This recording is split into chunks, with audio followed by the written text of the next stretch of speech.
Inside Brush Country Sports, brought to you by South Texas Orthopedics. I'm your host, Chris Filateo, and in this episode, we look back at how area teams fared as the halfway point in district has arrived. We also have a special guest stop by in Charlotte with head coach Jerry Dominguez. But first, Jourdington lost its second straight district game after the Tribe fell 45-8 to Ingleside on the road. The Eagles battled a tough Mustang team led by a talented quarterback.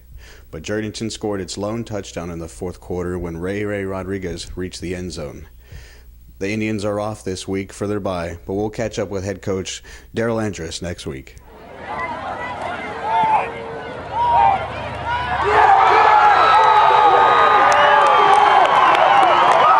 Shift to Pleasanton, where the Eagles bounced back and picked up their first district win over Robstown 42-24 last week. The Eagles were led by Anthony Leal as the running back rushed for over 100 yards in his fifth game this season. Quarterback Zach Carrasco passed for 164 yards and 2 touchdowns after going 11 for 22 in the win. Pleasanton improved to 5-2 overall and 1-1 in district play. The Eagles host Beeville this week, which is also their Hall of Honor ceremony. Here at Pleasanton High School, joined with head coach Tab Dumont. How are you doing today, Coach? I'm doing good. How are you? I'm great, thank you.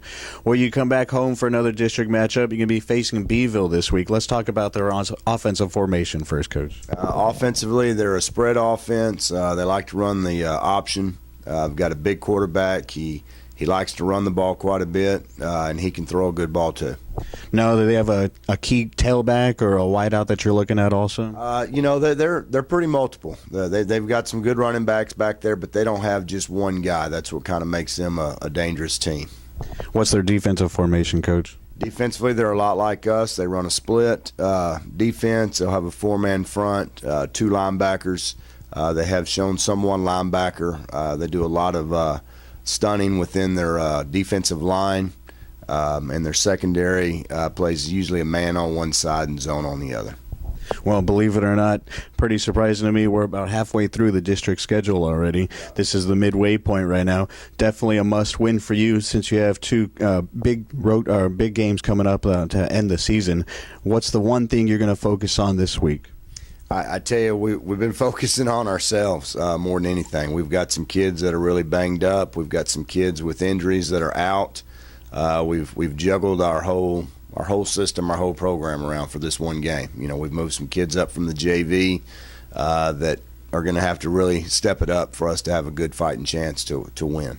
So the focus has been, us trying to get healthy at the same time preparing for Beeville. There's not just one phase. We've got to prepare for everything. Now, how important is it to limit mistakes and capitalize off of Beeville's mistakes in order to win on Friday, Coach? Very important. In the Robstown game, that was key. Our defense and our special teams really set up the offense. They gave us a short field to work with, and we took advantage of that. So, we've got to create some turnovers, and we've got to be sharp in our kicking game, so we can have good field position, and we've got to have some more explosive plays like we did against Robstown on offense. I thought that was key. We finally were able to get the ball downfield, stretch the field a little bit, and get some explosive plays. So that'll be key. Great. Well, good luck on Friday. Poteet, the Aggies are coming off a difficult loss to Pearsall last week. Poteet put itself in position to win after outscoring the Mavericks 19-14 in the second half. But the Aggies fell to 0-7 overall on the year, and now they hit the road and face Crystal City in search of their first win of the season. I'm in Poteet with head coach Doug Foster. How are you doing today, Coach? Good. How are you? Pretty good. We're coming off the first district game of the season. Now you're going on the first district road game of the season. Heading a couple hours south to Crystal City. Let's talk about them for a little bit. What's their offensive formation, Coach? They're really based off an eye. They're an eye team. Pitch, lead, counter trap, a little bit of dive option. They don't keep it or pitch it, but it's just a dive. So, and of course, any team that does that usually is going to play action pass. They have a little bit of spread offense, but I don't think that's really what they want to do. So is their largest threat mainly going to be their quarterback or a couple tailbacks you're looking at? Well, they have a tailback that's very large. When he's 6'3", about 205 pounds, he's probably their workhorse. And then when he gets tired, I guess, they send in a little bit smaller guy who's more of a speed, shifty guy. But it's mainly their tailbacks. We got to stop their tailbacks, and we can stop their offense, I believe. How do they line up defensively, Coach? They run a 50. They're going to have 5 down linemen and 2 linebackers, and they run straight man coverage, what we call zero man. Well, last week you guys almost pulled off a really convincing win. You know, you lost by 2 points to Pearsall in the first district game. Really, really entertaining game because I was there myself. But trying to take that and all the positives going into this week, what's the one thing that you believe will put you over the top to win? I think we got a little confidence. You know, it's been our deal all along is you got to stick with the program, stick with the system. It's going to eventually get us where we want. And I think that what happened was all of a sudden we got down by 2 touchdowns again. Of course, I told the boys if they don't mind this week, we don't have to spot them 2.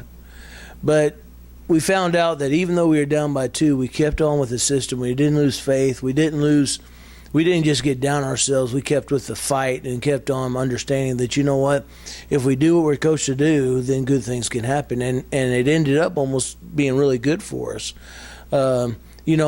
2 points was really the difference, and of course we missed 2 or 3 extra points, and whether it be we went for 2 or we missed a kick or whatever. But that was little things, and I have no regrets on what we did and how the kids played.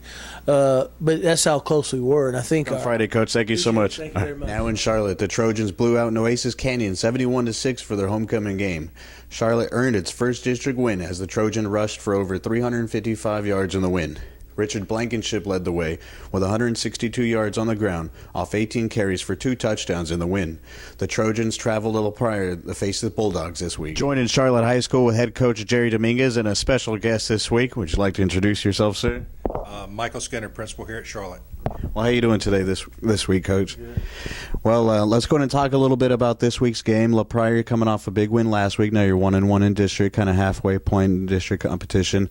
La Prairie, big road game. What's their offensive formation? They run a lot of bone, beer stuff. They're double tight. They try to mash you. They've got a real big kid at running back. He's going to be tough to tackle, but if we line up right and do what we're supposed to do, it's going to be okay. I know I find myself every week saying if we do what we're supposed to do, which was the message this week to our kiddos, because I think the world of them, and I think that we've worked too hard. And I told them, I challenged them, and I said, this week it's put up or shut up. We're playing a decent team, so it's time to step up and and beat a good team on the road. So that's what our focus is. How do they line up defensively, Coach? Defensively, they run a 4-3. They've got some injuries, and they're missing some key players from last year. So we're going to try to exploit that a little bit on the offensive side. We're going to spread them out. They're not too athletic along their defensive line. Their linebackers, like I said, they're missing one because of grades. And we found out this morning, and I was just checking it out on video, where a couple more went down last week, so I was just trying to find their numbers and stuff like that. So I think if, offensively, we've got a lot of speed, with Richard and Eric and David. And what we've also done, too, is James DeLeon. We moved him from a wide receiver spot and solidified our offensive line. So I think it's going to be good. It's going to be good this week. We're going to be okay. Well, let's go and shift the focus a little bit. This season we've talked about, you've entered your 3rd year as a coach, progressing the program, so on and so forth. Well, let's get a different perspective, and see how the kids have changed differently in the past, even over this past season, sir. How have they reacted throughout the halls after a Monday morning when they come in after a Friday night football game?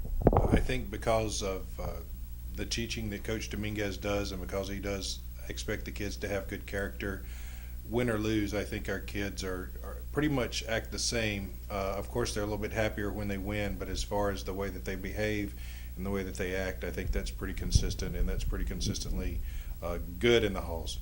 And I think that a large part of that is due to Coach Dominguez.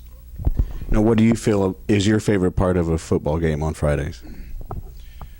Well, I don't get to watch a lot of the games usually because I have a lot of things going on, but for me, the favorite part of the entire football program is the fact that Coach Dominguez and his staff as well, they do expect the students to exude character in the classroom and to work hard in the classroom as well as on the field. He pushes excellence and teaches excellence, and I think that helps us to do the same thing in the classroom because that's what we have to do what we need to do for the kids so that they do have more opportunities after school. Well, good luck on Friday, Coach. Thank you so much, and thank you for your time, sir. Yes, sir. Well, that's it for this episode of Inside Brush Country Sports, brought to you by South Texas Orthopedics. Don't forget to follow us on Twitter for the latest scores of your favorite area teams at PE1909. You can join the conversation at #MyBCSports. And don't forget to subscribe to our YouTube channel at the PE1909 for future episodes. Thanks for watching. Signing off, I'm Chris Filateo. Yeah, in for the touchdown.